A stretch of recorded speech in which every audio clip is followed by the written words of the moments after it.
7:09 a.m. You might think I woke up and had a wonderful dream last night. I woke up and what happened on Monday in Allan Smith's case, it was just amazing. Praise the Lord, praise the Lord. They realized what law was. They told Tamara to stop committing criminal activity against Allan. They upheld man's sacred right to contract and covenant. And I just know for a fact, we got nothing to worry about from this point on with government encroachment. That's what I know. Because I woke up this morning, had a dream about it. And all the wonderful things, all the awesome things that happened this week with Allan and his case. And it's like, why should we even watch the Courthouse? They're definitely doing their job. April Fools. Haha. Thank you for joining us back here. We are just conspiracy and we just wish to conspire to bring heaven down to earth. If you can't get down with that, I don't know what to tell you. Well, that hearing, I'm going to link the video I did about it up here. The order came back. Yep. I wasn't going to give you anything else for free, but then this happened. So you can thank Gene Johnson. He's on blast.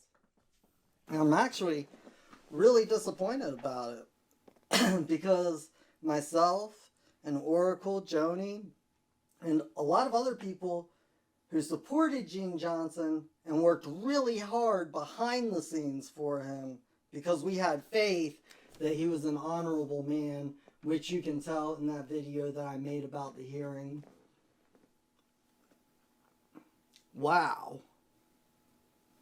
Wow.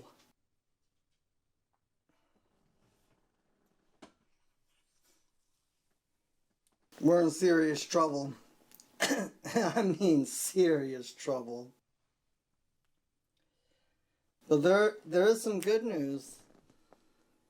I heard that his church might help thy brother. Might come to thy brother in time of need. Might inform the court, hey, you're kind of breaking up our congregation. And Gene Johnson, I've had people tell me personally, people I respect and listen to, that I shouldn't go so hard on you. Give them a chance to change. Okay, I'm going to tell you a story. See, last year, I went up to Tennessee. And the attorney, the vexatious attorney, who reminds me a lot like Tamara, except for the fact that you guys have let Tamara get away with murder compared to Suzanne Cook. She put me up on the stand and tried to charge me with federal crimes of threatening judicial officers. I just wish for everybody who's watching this to know that if I'm misrepresenting what's actually going on at court, if I'm blatantly misrepresenting the facts of an open court, if I am criminally misrepresenting an open court, I would have been arrested by now. They would have locked me up for sure. Believe me, they locked me up for no reason. They locked me up because they can't explain the nature of the wrong and the cause of the accusation. Believe me, they would lock me up if what I was talking about on this channel was a lie or threatening in any real kind of way. I never knew Don Ash before. I never had any type of encounters with him. And in fact, Philip Kemp, he kind of seemed like a jerk before he actually got it, before the Creator put law in his heart. That's when I stepped in the picture.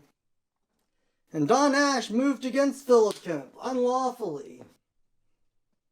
Threw him in jail over Father's Day. During his parenting, custody time, whatever you want to call it. Because of parental kidnapping. Because he took his children camping on Memorial Day as a veteran. That's worth 3 felonies. And I see what you're doing to Allan. In that case with Don Ash, I put him on blast. I told him in these YouTube videos that if he sees me on the street, he better walk the other way because it'd be bad. And you know what that man did? He let me walk out of the courtroom. And I'm pretty sure, I'm quite confident that he put his own life at risk to do that. There's a whole lot of evidence to suggest. Maybe not enough to meet the criminal elements of beyond a reasonable doubt, but definitely the civil elements of preponderance of the evidence. And so because of that, I'm going to play something that was in a video when I was having him on blast at the end of this video. So Jane, please stick around for it. Everybody else, I guess this is the last kind of true law explained, and if you don't get it at this point, we're done. I mean, they just threw out your right to private contract. Let me get to the order. Okay. Discussion of the relevant law. It has all the case law in here. It says this matter came on to be heard and was heard before the undersigned during a duly called session of the Henderson County, North Carolina District Court upon the plaintiff's motion to set aside postnuptial and separation agreement. The plaintiff appeared represented by Tamara M. Lee, and the defendant appeared unrepresented. He was not representing a person. Okay? He is not a fiction of the law. He's a man. And then it starts going into a bunch of case law. I'll save that for another video. Okay. The court makes the following findings of facts. Fact 1. At the time this action was filed, the plaintiff was a citizen and resident of the county of Henderson, state of North Carolina. At the time this action was filed, the defendant was a citizen and resident of the county of Transylvania, state of North Carolina. See, this is how they establish jurisdiction right here.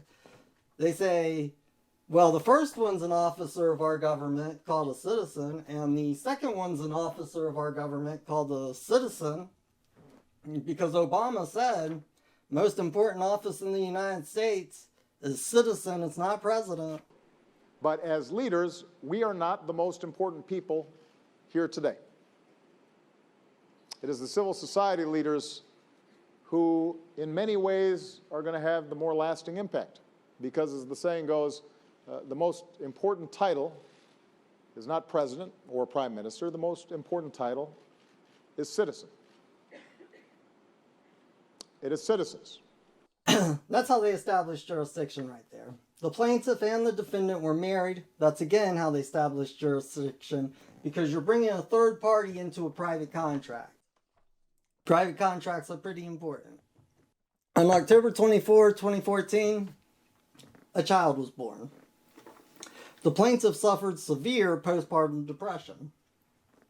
On November 3, 2016, the plaintiff and the defendant executed a written postnuptial agreement, which was duly executed by the plaintiff and the defendant, and their respective signatures were duly acknowledged by a notary. You absolutely carried out every single lawful process to make something like this happen. Prior to signing the postnuptial agreement, on several occasions the plaintiff informed the defendant that she did not want to sign the postnuptial. Okay. Don't really have a lot of witnesses. Don't really have reliable testimony, but we'll get into that. Point 8. In response, the defendant told the plaintiff that if she did not sign the prenuptial, the defendant would divorce her and take the minor children and never let her see the minor children again. There you go. It's about that simple. Now, we're just going to jump over here to her only witness. Okay? Her only witness. On cross-examination, the defendant asked Allan very few questions, did not impeach Allan's credibility, and did not present any substantial and credible evidence to convert said testimony. This court finds aforesaid mentioned testimony of Allan credible and so adopts said testimony as findings of facts herein. Okay, so the court's basically saying, we find the testimony of Heather Allan very credible. And Allan didn't do anything to impeach that testimony. Not one thing did he do. Let's listen to this and see what's going on. I'm still in the process of actually creating this, so I'm shooting it while I'm actually creating the video. Do you have any actual first-hand knowledge that these statements are true? This, what do you mean first-hand knowledge that they're true? He asked, did you have any first-hand knowledge that these facts are true? The statements you just gave, do you have any first-hand knowledge that they're true? What do you mean by that? Because that's a real credible witness, right? The witness who says, what do you mean by first-hand knowledge? What do you mean, do I actually know if it happened? No, NBC told me. CBS told me. Katie told me. But she didn't say that. She doesn't know. She doesn't know. Okay? Just wish to point that out. Everything else is just my opinion. Were you there when... Go ahead. Rephrase the question. He asked, were you there? Objection. Sustained. Rephrase the question. Rephrase the question. Were you present, say, when I locked Katie out of the house? Yeah, but I was on the phone with her when she called me. You said it was after it happened. You said Yeah. earlier it was when it happened. Objection overruled. What's the question? Is that correct? Sorry. Yes, it was after you had locked her out. Did you hear that? Heather Allan, the witness, the only witness to support Katie's stories and claims, pretends, false allegations, false accusations, perjury in my opinion. That's just my opinion. Her friend testifies under oath or affirmation, yes, it was after the event happened she called me. And no, I was not there. I do not have first-hand testimony. I do not have first-hand knowledge of the facts. Were you present at any time that I refused any type of medical care for our children? No. Okay. He asked her another question about something else she was testifying about because she said that he refused medical care for his 2-year-old child or 2-month child. I don't remember exactly what the timeline was. But she said, she testified that she knew firsthand as a fact that he refused health care. And when he asked her, well, were you actually there? Did you actually observe me refuse health care for my little woman in training? Nope, I didn't actually watch that either. I guess CNN and NBC and Fox, they just told me that too. That's just my opinion. That's just my artistic interpretation of what I'm hearing in this court testimony. Have I ever chosen to withhold the children over a period of time from Katie?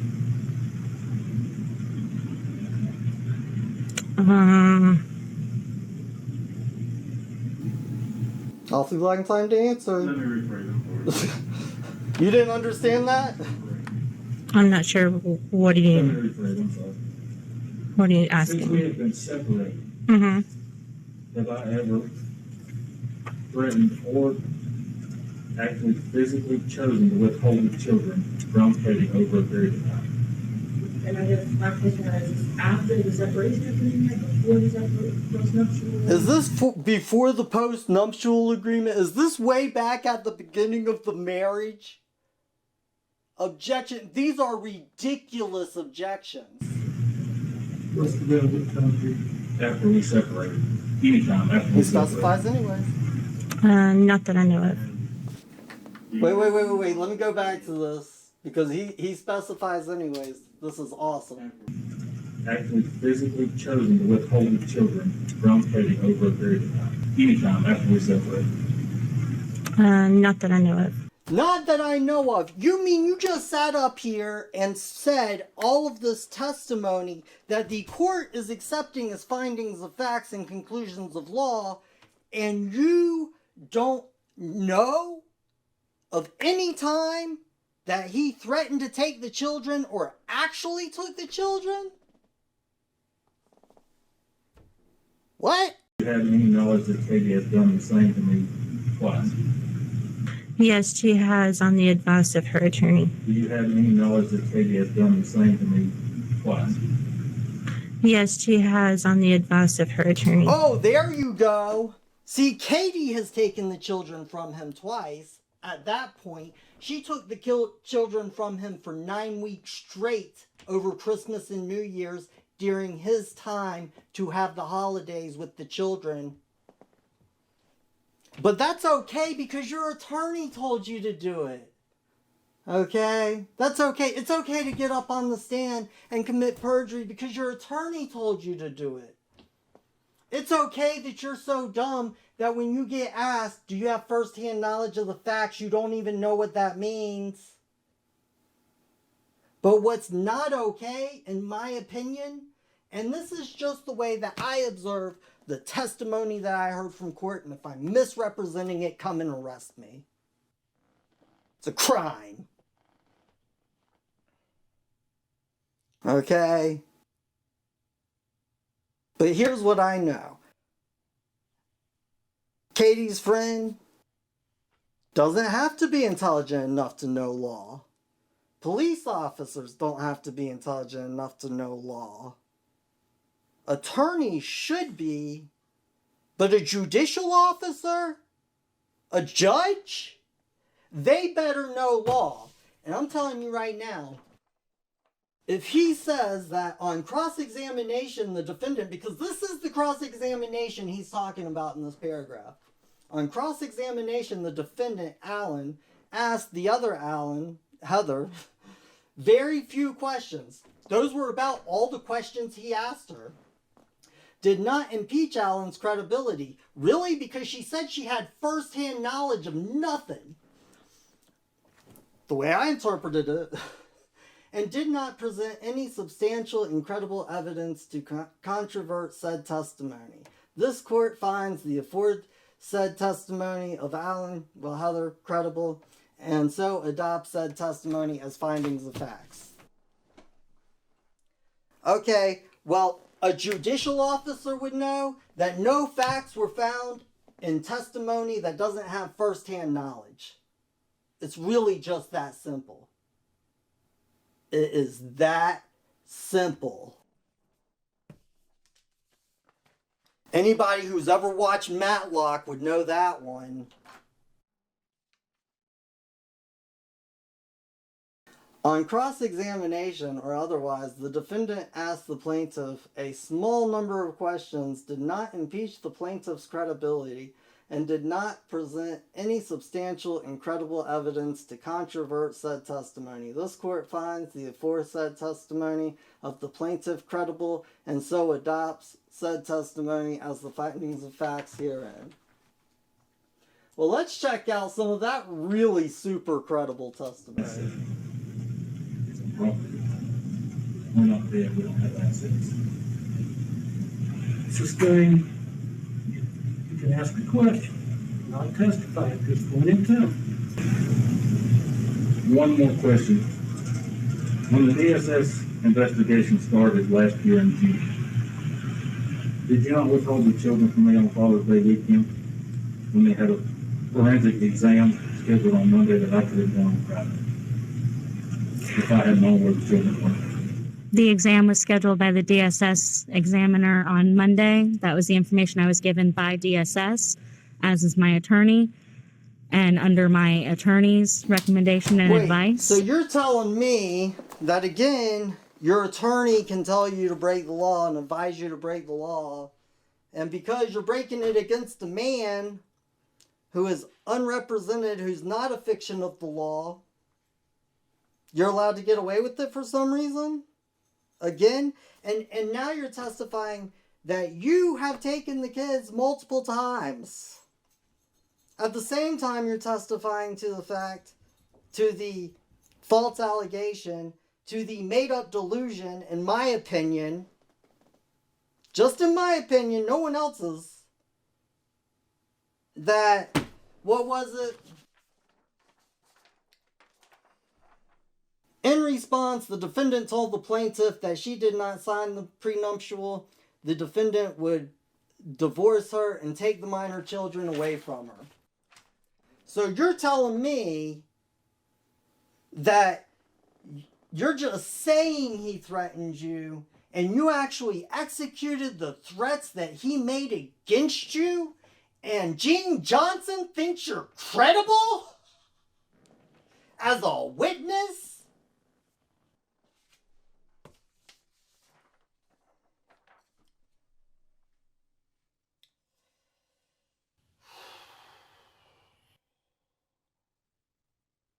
To assure that the defendant had ample opportunity to present his side of the case, have his day in court, and have a fair trial, in response to the court's numerous inquiries, the defendant merely read in its entry the declaration, a portion of which was set forth in paragraph 11, that didn't have anything of substance in it,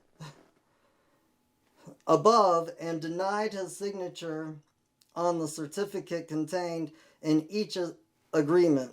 This court does not find said denial credible. The defendant did not call any witnesses to testify. We're going to impeach the defendant's testimony because the other two witnesses are so credible. Wow.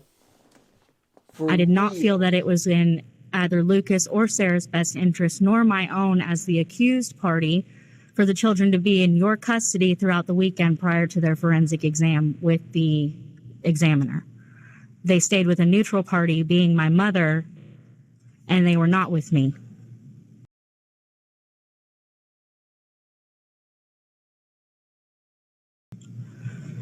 And did you withhold information when I asked you where the children were? No, I did not. I told you to contact your attorney.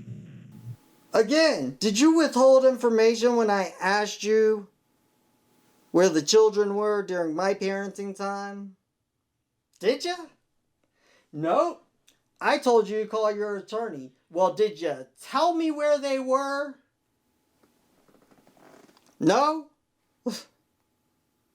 But you didn't withhold information. Okay. Okay. And wasn't Derek Jones the husband of your friend who recommended it? Yes. Did we both talk about not hiring attorneys for the separation agreement because it would cost both of us too much money and we were struggling after we separated? Yes, I stated the concern with attorneys was financial primarily. But was it not a concern of both of us and not just you? Yes, I've been struggling financially as well as you have. That's correct. Were we not both concerned about saving money and not wanting to go through a legal system that would rob us of everything we have and break up our family and make it to where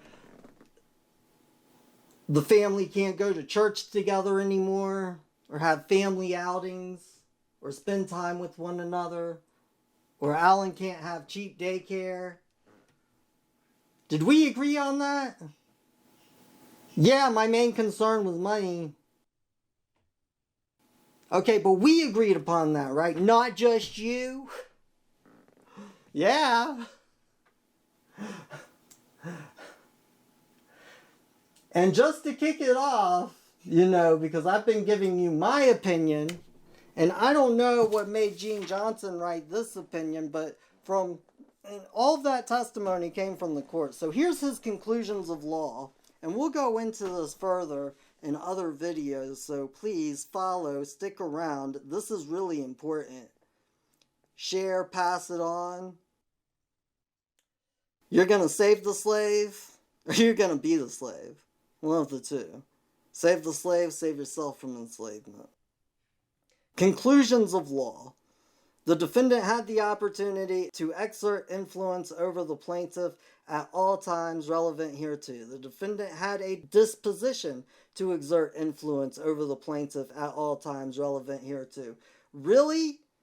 Really? What upon the record of the court has been a provable fact of an action that Allan has done to suggest that he's trying to take the children and making threatening remarks? Anything? Like anything at all? No? But yet he hasn't withheld the children from her and she's taken them from him 2 times when this hearing was had, and then an additional 9 times over Christmas and New Year's, and they might just keep the children for Easter. Yeah, Allan sounds absolutely awful. We should take away this private contract because it's so fair that the only reason we would take it away is to take stuff from Allan, is to rob stuff from Allan, is to rob Allan's rights and the rights of his family to be together and spend time with one another and love each other and try to protect one another. Yeah. This sounds like absolutely it should be that way. I'm being sarcastic if anybody hasn't noticed. All just my opinions.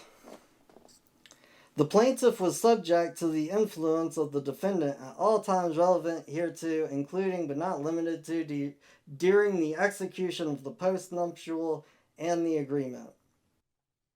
The plaintiff signed the postnuptial and the agreement as a direct and proximate result of the undue influence exerted over the plaintiff by the defendant.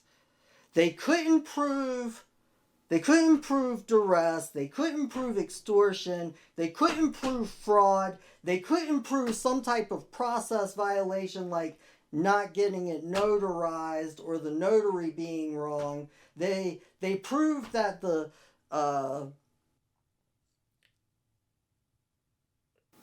plaintiff and the defendant didn't have attorneys or legal counsel.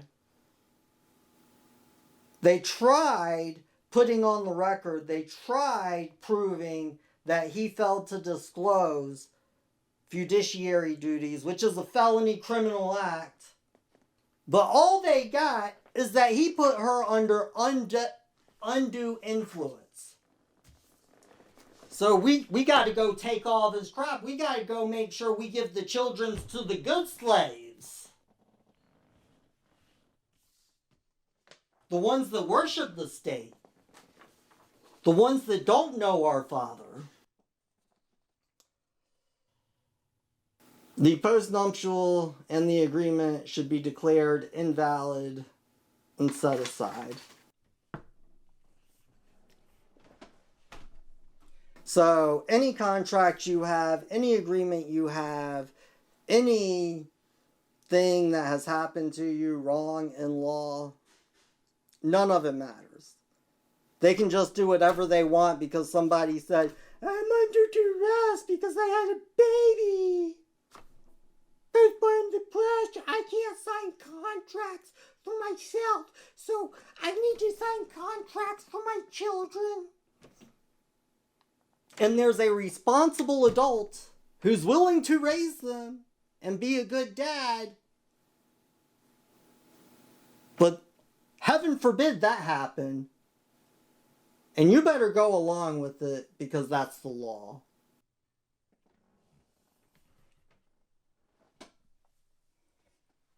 Gene Johnson, myself, and a lot of other people promoted you to help you get into office. And what you just did was incredibly disappointing.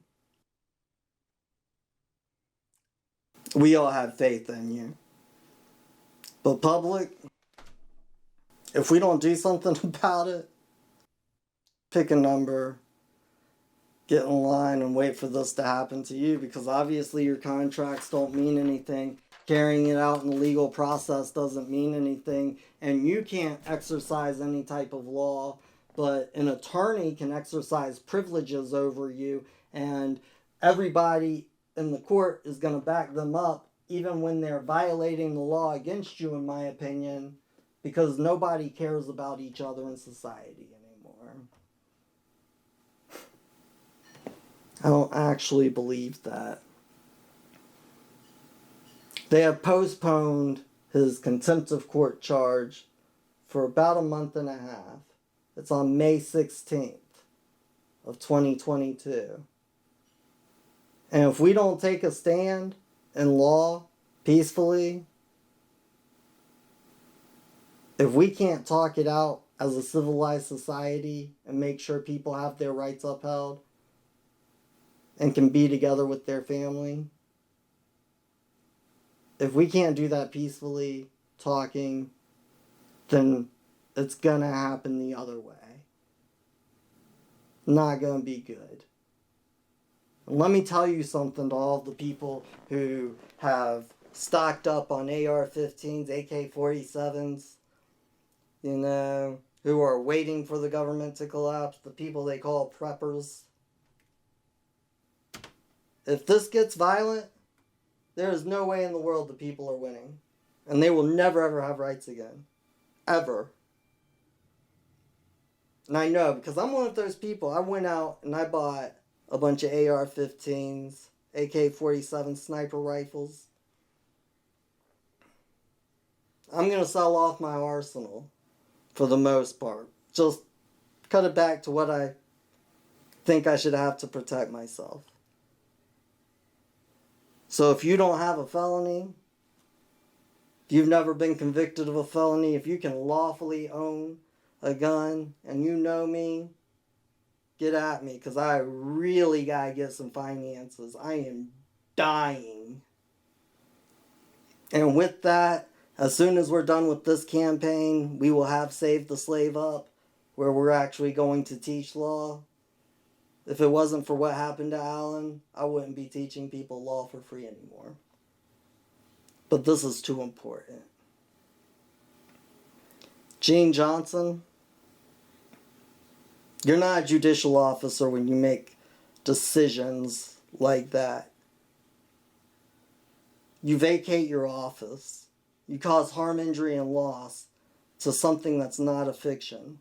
And that's a crime. But people of America, nothing's going to happen about it if you don't enforce it. Because I'm going to tell you this right now.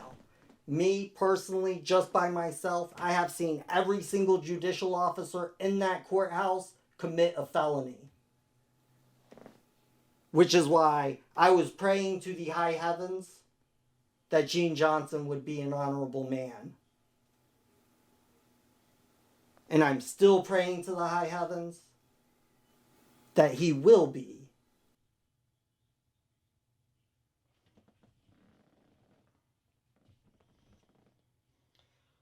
We are Just Conspiracy, and we just wish to bring our Father's kingdom down to earth and restore it in His name. Heaven. One world, love, and peace.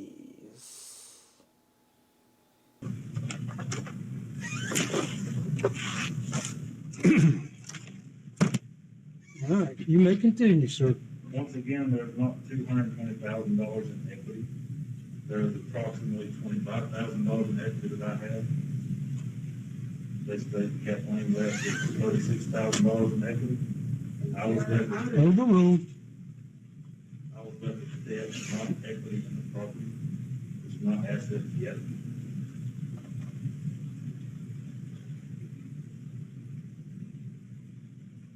We both testified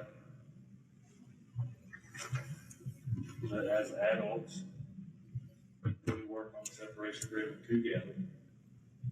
Katie actually wrote the rough draft out by hand. I plugged it into the template. Your Honor, I'd object at this point, and if I don't have an opportunity to ask questions about this, I don't believe that was, Your Honor. Was it that they worked on it?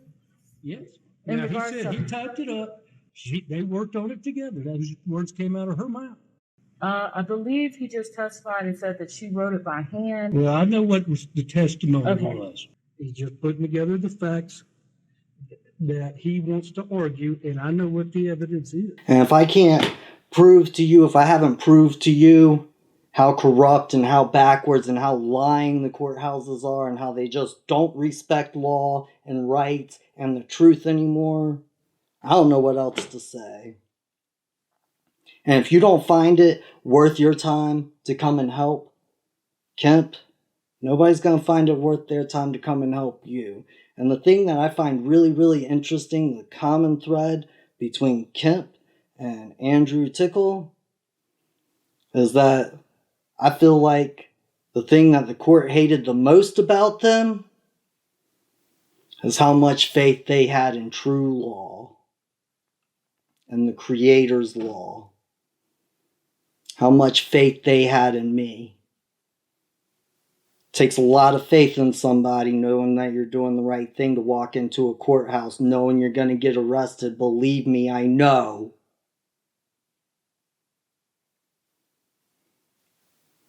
My name's Jonathan David Cross. Jonathan means a gift from God. My mom was going to name me Skylar until the day I was born, until the moment I was born. She said, that's not Skylar, it's a Jonathan. David, the name of a king, it's also my father's name.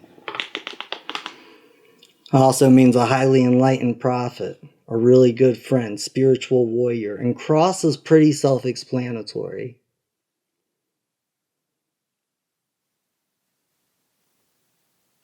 I'm here doing my father's work. Take that for what it's worth. But when I go up to Tennessee, they might make me into a martyr. Y'all won't ever hear this stuff again.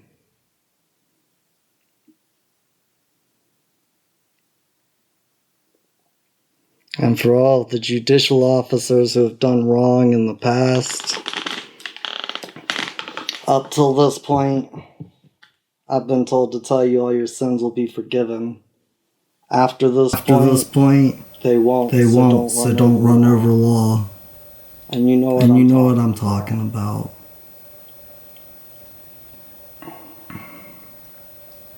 Anyways, it's always darkest right before the dawn. And if you really cannot make it